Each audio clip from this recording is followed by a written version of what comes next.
हमारे मुल्क में 10 सालों में, ये जरा गौर से सुने, 10 सालों के अंदर 2008 से लेकर 2018 तक 400 से ज्यादा ड्रोन अटैक्स किए उस मुल्क ने जिसके लिए हम जंग लड़ रहे थे। हमारे दो सरबराह आसिफ जरदारी और नवाज शरीफ, एक दफा इन्होंने उसकी मजम्मत नहीं की। ये दुनिया के सारे कानून के खिलाफ है कि आप बमबारी करें और दहशतगर्द कहें जी मैं जिसको मारें कहें जी दहशतगर्द है। कहीं दुनिया का कानून ये इजाजत नहीं देता। और फिर एक तरफ पाकिस्तान उनके लिए जंग लड़ रहा है और वही हमारे ऊपर बमबारी कर रहे हैं। मैं बार बार इनकी मुखालफत की, मैंने धरने दिए, मैंने हर जगह कहा कि ये इंसानी हुकूक के खिलाफ है। मैंने अमेरिका में जाके ये कहा, मैंने बरतानिया में ये स्टेटमेंट्स दी। एक जगह यूरोपियन यूनियन के एम्बेसडर्स शाह महमूद कुरैशी भी मेरे साथ थे, शिरीन मजारी भी थी। वो सारे कोई 20 एम्बेसडर बैठ के मुझे कह रहे थे कि तुम क्यों मुखालफत कर रहे हो ये ड्रोन अटैक्स की। कहते वो तो दहशतगर्द मार रहे हैं, तो आप क्यों मुखालफत कर रहे हैं। ये शाह महमूद को याद होगा और शिरीन को। मैंने उनको कहा कि लंदन में एक हमारा दहशतगर्द बैठा है 30 सालों से। उस दहशतगर्द ने जितने कराची में लोगों को कत्ल किया है, कोई भी दहशतगर्द जो तुम मार रहे हो उसने इतने कत्ल नहीं किए। फर्क यह है कि उसने पाकिस्तानियों का कत्ल किया है, पाकिस्तानियों के खिलाफ दहशतगर्दी की है, और वो आराम से लंदन में बैठा है। हम कहते हैं कि जनाब हमें दो, आप कहते हैं जी कानून में, आप कहते हैं अदालत में आके साबित करें। तो मैंने उससे कहा कि अगर पाकिस्तान, अगर आप हमें इजाजत देंगे कि हम ड्रोन अटैक करके उसको लंदन में मार दें। इनको याद है शाह महमूद को। मैंने उससे जब पूछा, मैंने कहा आप हमें इजाजत देंगे, और अगर आप इजाजत नहीं देंगे और कभी भी कोई भी महजब माशरा नहीं देता, तो क्या हम आपके कमी हैं कि आप यहां के ड्रोन अटैक्स मार रहे हैं। इसकी कोई फिक्र ना करें कि ये जो सब इकट्ठे होकर कोशिश कर रहे हैं कि हुकूमत गिर जाएगी, ये आपके सामने होगा। आने वाले दिनों में आप सब देखेंगे कि ये बजाय हुकूमत के गिरने के, ये जो 3 चूहे निकलियां करने चले शिकार,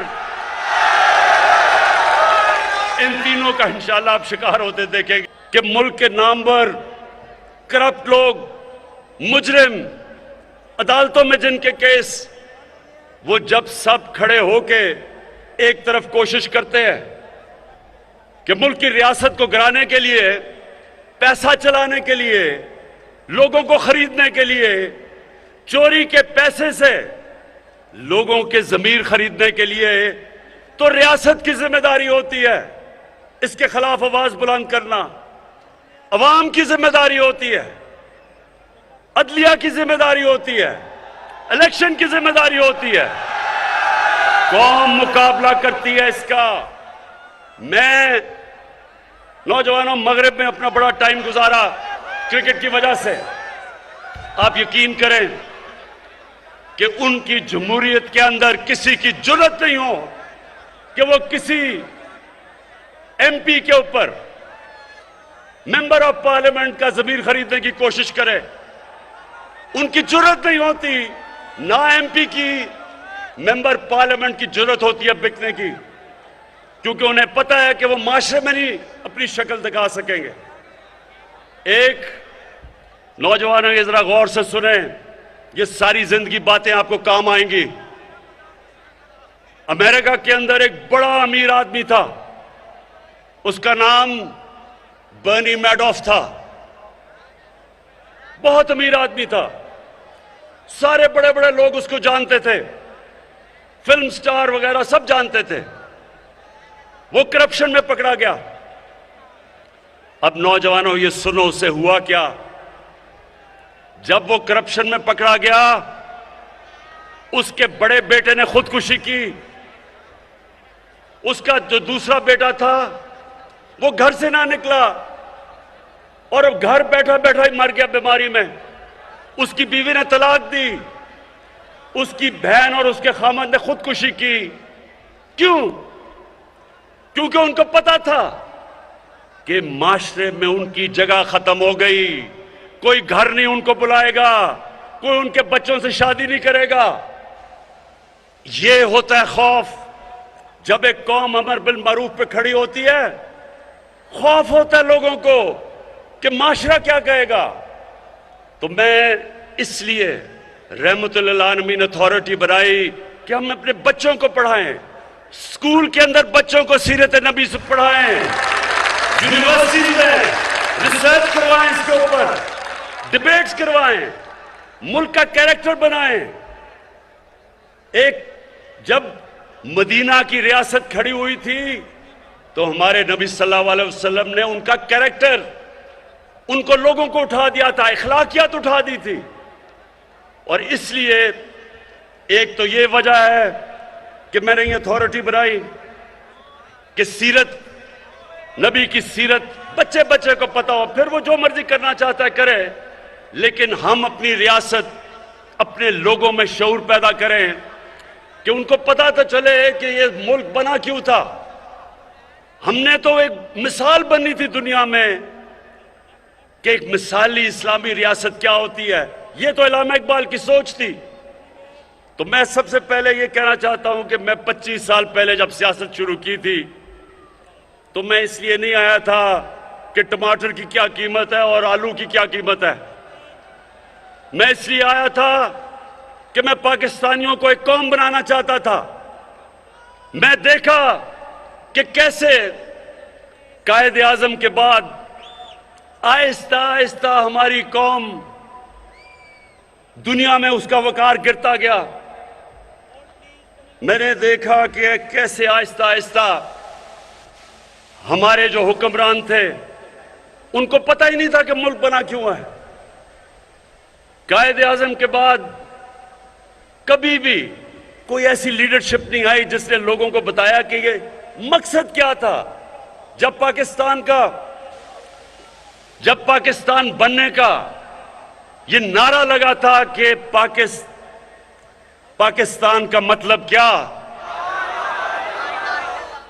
तो ला इलाहा इल्लल्लाह जो नारा था वो इसमें फलसफा था कि कैसे हमने एक गैरतमंद और अजीम कौम बनना है। तो मैं दूसरी बात करता हूं कि हम कौम कैसे बनेंगे। एक तो मैंने रहमतुल्लाह आलमीन का आपको कहा, दूसरा हमने फैसला किया कि हम अपनी कौम में एक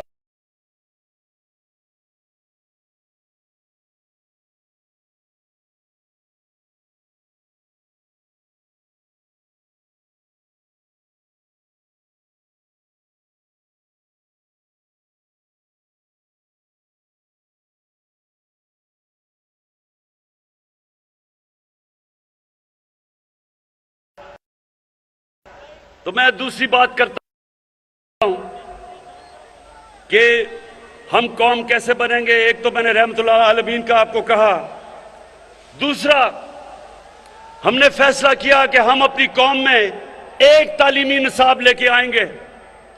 अभी तक अंग्रेज तालीम का निसाब हम लेके आए हैं पहली दफा। और मैं इस तरह शफकत महमूद आपको और आपकी टीम को खराज तहसीन पेश करता हूं कि हमने फैसला किया कि कौम बनाने के लिए आपको एक निसाब चाहिए। सबको अंग्रेजी पढ़ाएं, लेकिन अंग्रेजी एक इंसानों के अंदर फर्क करने के लिए तो ना हो कि जो पढ़ा लिखा है वो पहले अंग्रेजी बोले बताने के लिए कि मैं पढ़ा लिखा हूं। यह इसलिए हुआ है कि हमने कभी अपने निसाब को ठीक नहीं किया। तो इंशाल्लाह ये जो हमने किया है, ये अभी शुरू किया 5 क्लासेस तक, सबको अंग्रेजी पढ़ाएंगे, लेकिन सबको एक निसाब पढ़ाएंगे। हमने अपने दीनी मदरसों को भी, उनको भी हम बीच में लेके आ रहे हैं कि उनको भी और सब्जेक्ट्स पढ़ाए जाएं, ताकि हमारे दीनी मदरसे के बच्चे भी ऊपर आ सके, वो भी जनरल बन सके, जजेस बन सके, डॉक्टर बन सके। तो सारी कौम को उठाने के लिए सबसे पहले तो तालीम के ऊपर हमने काम किया, फिर 26 लाख स्कॉलरशिप्स, ये सुने जरा गौर से, 26 लाख स्कॉलरशिप्स हमने रखी अपने अवाम के लिए, नौजवानों के लिए। और ये सारों को मॉनिटर कौन कर रहा है? मेरा प्राइम मिनिस्टर ऑफिस से हम 26 लाख स्कॉलरशिप्स को देख रहे हैं कि वो मेरिट पे जा रही हैं, कहीं कोई तालिब इल्मों को कोई मसले नहीं आ रहे। और अगर ऐसे हमारे बच्चे जो बड़े ज़हीन हैं उनको स्कॉलरशिप्स मिले मेरिट के ऊपर, तो एक तो स्कॉलरशिप्स हमने शुरू की हैं। फिर एक और काम किया है टेक्नोलॉजी के लिए। ये पहली दफा पाकिस्तान में मैं 2 यूनिवर्सिटीज बना रहा हूं जिसमें सारी लेटेस्ट टेक्नोलॉजीज हैं। डॉक्टर अतार रहमान और हमारे बड़े जबरदस्त इस वक्त एयरफोर्स के चीफ जो हैं, इनके साथ मिलकर हम एरोस्पेस की लेटेस्ट टेक्नोलॉजी की यूनिवर्सिटी बना रहे हैं, ताकि पाकिस्तान भी अपनी जहाज बना सके। 10 साल से किसी ने नहीं सोचा कि हम बाहर से चीजें लेते हैं, हमारे पास अक्ल भी है, हमारे पास ज़हीन लोग हैं, हर किस्म का प्रोफेशनल है, क्यों नहीं हम अपने जहाज बनाते? तो ये जो हमने इसलिए अपनी बनाते कि हमारे पास कोई यूनिवर्सिटी नहीं है, और एरोस्पेस की टेक्नोलॉजी की तो 2 यूनिवर्सिटीज शुरू कर दी बनानी। और इंशाल्लाह इन यूनिवर्सिटी से आप देखेंगे कि मुल्क अपने पैर पर खड़ा होगा। हम लोगों से ये चीजें नहीं मंगवाएंगे। अच्छा, उसके बाद मेरे नौजवानों, अब मैं आपको जो सबसे जरूरी बात बताना चाहता हूं। हमारे नबी सल्लल्लाहु अलैहि वसल्लम जब मदीना की रियासत में उनके पास थोड़े से भी मुसलमान हुए थे, 5000 या 6000 मुसलमान थे। ये जरा गौर से सुने, तारीख का हिस्सा है। 628 और 629 उन्होंने 2 खत लिखे। अब सोचे कि मुसलमान थोड़े से चंद हजार थे, और खत लिखा उन्होंने एक सुपर पावर को। दुनिया बटी हुई थी 2 सुपर पावर्स के बीच में, एक था पर्शियन एम्पायर, एक सुपर पावर एक तरफ मशरिक में, और मगरिब में थी रोम बैजेंटाइन एम्पायर। उन्होंने दोनों सरबराह को एक खत लिखा, दोनों को एक पैगाम दिया कि मैं अल्लाह का पैगाम लेके आया हूं, अगर तुम इस पैगाम पे चलोगे तो तुम्हारी बेहतरी है। अब सोचें कि एक लीडर, दुनिया के तारीख का सबसे अजीम लीडर, उसकी शान देखें कि जब उनकी फौजें लाख लाख से ज्यादा बड़ी फौजें और जदीद हथियार थे, ये कुछ भी नहीं थे, थोड़े से हजार मुसलमान थे। लेकिन दुनिया के लीडर को जरा देखें कि उसने उनको ये नहीं कहा कि मैं इमदाद चाहता हूं, उन्हें ये नहीं कहा कि मैं तुम्हारे से कर्जे चाहता हूं, उन्होंने कहा मैं सच का पैगाम लेके आया हूं। और दुनिया की तारीख शाहिद है कि 10 साल के अंदर अंदर उन 2 खत के बाद दोनों सुपर पावर्स घुटने टेक गई मुसलमानों के सामने। तो हाफिजाबाद के लोगों सुनो, लीडर कभी किसी के सामने झुकता नहीं है। हमारे नबी सल्लल्लाहु अलैहि वसल्लम ने, उनकी सुन्नत यह है कि ला इलाहा इल्लल्लाह इंसान को गैरत देता है। जब वो एक इंसान ला इलाहा इल्लल्लाह पढ़ लेता है, वो किसी झूठे खुदा के सामने नहीं झुकता। और हमारी बदकिस्मती कि हमारे जनाब यहां का प्राइम मिनिस्टर अमेरिकी सदर के सामने बैठता है, कांपे टांग रही होती हैं उसकी, हाथ में पर्ची पकड़ी हुई होती है कि कहीं मेरे मुंह से कोई गलत चीज ऐसी ना हो जाए कि अमेरिका का सदर नाराज ना हो जाए। जब एक मुल्क का लीडर इस तरह किसी के सामने टांगे कंपाता है तो उसके बाद वो कौम को गिरा देता है, कौम गिर जाती है। कौम को तो लीडर उठाता है। हमारा जो लीडर, सबसे अजीम लीडर कायदे आजम मोहम्मद अली जिन्ना, एक गुलाम हिंदुस्तान में आजाद लीडर था, एक आजाद इंसान था। उसको देख के मुसलमानों को फख्र होता था, कभी किसी के सामने नहीं झुकता था। और हमारी अभी क्या हुआ जरा ये सुने। यूरोपियन यूनियन के एम्बेसडर्स ने मिलके खत लिखा कि इमरान खान को और हमारी हुकूमत को रूस के खिलाफ बयान देना चाहिए। अब ये सारे प्रोटोकॉल के खिलाफ है, ये सारे डिप्लोमेटिक प्रोटोकॉल्स के खिलाफ है कि एम्बेसडर्स ओपन लेटर लिख दें। और मैंने उनकी सही तनकीद की। मैंने उनको यह कहा कि तुमने हिंदुस्तान से इस तरह जुर्रत है खत लिखने की, और किसी मुल्क को लिखोगे ऐसा खत? और मैंने ये पूछा कि हम एक आजाद मुल्क हैं, हम किसी के गुलाम नहीं हैं।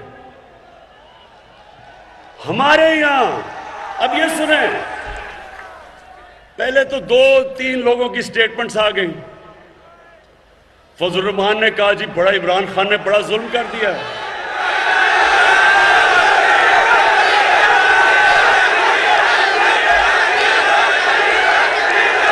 मैंने कुछ कह रहा। उसके बाद शहबाज शरीफ, अब जरा शहबाज शरीफ को देखें, वो जब भी, जरा सुने मजे सुने, जब भी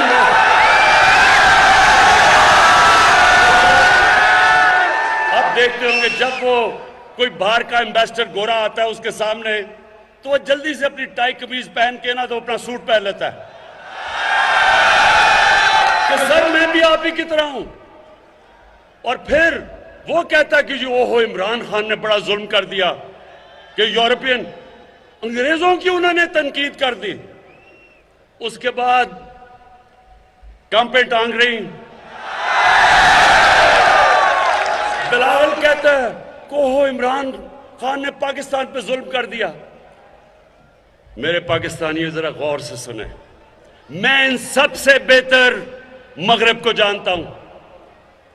मेरी जिंदगी के कितने साल गुजरे, क्रिकेट खेलता था सारी दुनिया में। मैं मगरबी ज़हनियत को अंदर से जानता हूं। जो लोग उनके जूते पॉलिश करते हैं वो उनको हकारत से देखते हैं। जो लोग अपनी कौम के मफादात के लिए खड़े होते हैं वो उनकी इज्जत करते हैं।